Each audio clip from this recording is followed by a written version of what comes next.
My grandfather immigrated from Japan in the late 1800s from Chiba, Japan, which is not far from Tokyo. Unfortunately, because of cultural differences, language problems, discrimination, life was very difficult for the first generation Japanese into the United States. Life was hard back in China for my father and his family, and to really earn money to feed the family, my dad decided to leave behind his home to come to a country that at that time was not that welcoming. And so he ended up in San Francisco.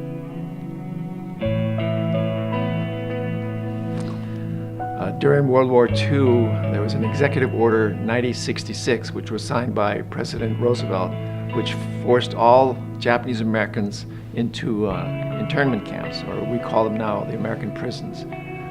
So my family was moved into horse stalls at the Tanfran racetrack as the assembly center, and my father told stories about having to take care of a 1-year-old infant and a 2-year-old daughter out of a horse stall in a racetrack. There was a time World War II happened. There was the Chinese Exclusion Act, which prohibited women from China to come to the United States. So he and my mother ended up being separate for 18 years. When a person chooses to leave their homeland, it must mean that back home was pretty rough. Because why would you go to someplace else where you didn't speak the language and endure hardship?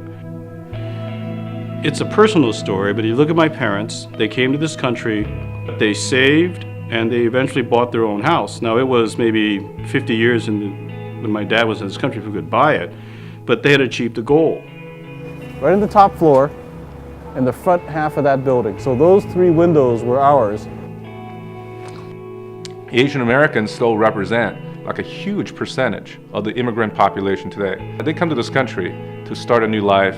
They start a new beginning for themselves and their family, and shelter, housing really represents, I think, the most tangible way people can experience that. For me, that's what AREAA is about, giving people opportunities, opening doors, giving people hope, and giving people really an opportunity for wealth creation for generations. And I think that's a very common characteristic of a lot of the immigrants from Asia.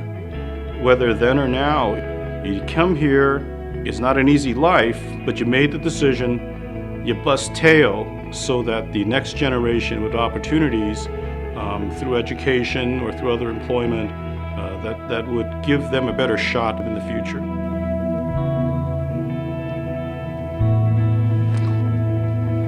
After the World War II, when Japanese Americans were released from the prison camps, my family returned to San Francisco. And then as they became reestablished into the mainstream, they needed homes. So my father realized that it would be a good business to get involved in real estate. So he got his real estate license.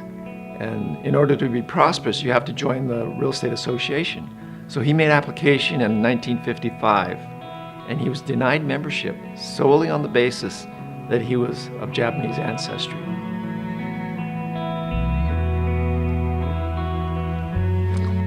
I talked to some people who were members of the board of directors at that time, way back in 1955, and they confirmed the fact that they actually voted against my father because of his ethnicity.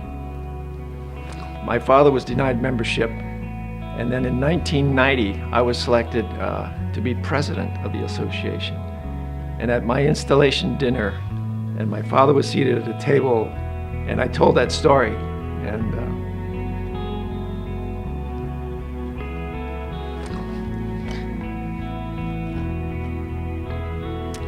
you can imagine when I gave my speech and seen him in the audience, I couldn't speak. I had a lump in my throat because of the look of my father.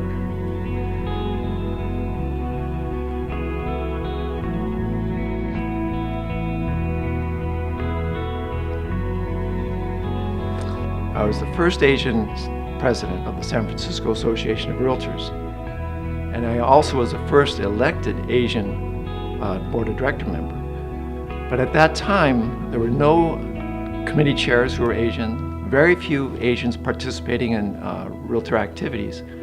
So I started the Asian Council at the San Francisco Association of Realtors. And that actually was the genesis of AREAA that we have today.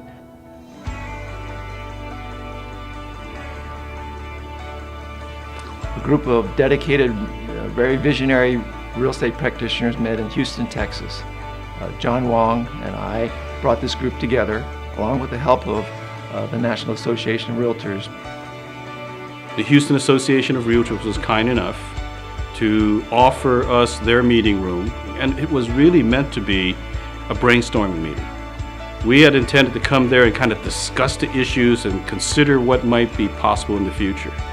And what happened was, in that room, there was so much excitement about us gathering together from different parts of the country to say there's just a possibility of formation, that it actually was formed.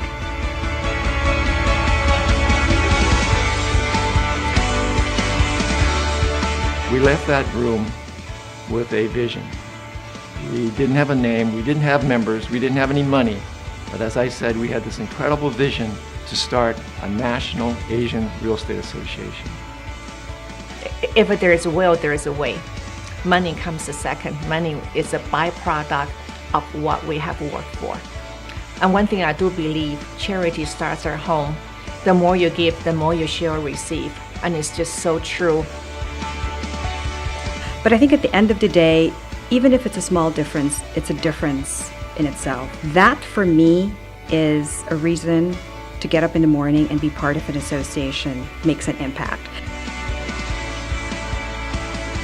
It doesn't matter what age you are in this industry, as long as you have the motivation and the drive, then you can succeed at any level. AREAA, as it stands now, is the true voice of the Asian real estate practitioner across the country. We are giving opportunities for professional development for our members. We're giving them opportunities to make money. We have an incredible networking system across the country. AREAA is truly a wonderful organization. And I think about the logo of AREAA, it's a logo that represents really a shelter, a roof line. But if you also change the character, you move one of the sides down, it's the Chinese character for mankind, Ren.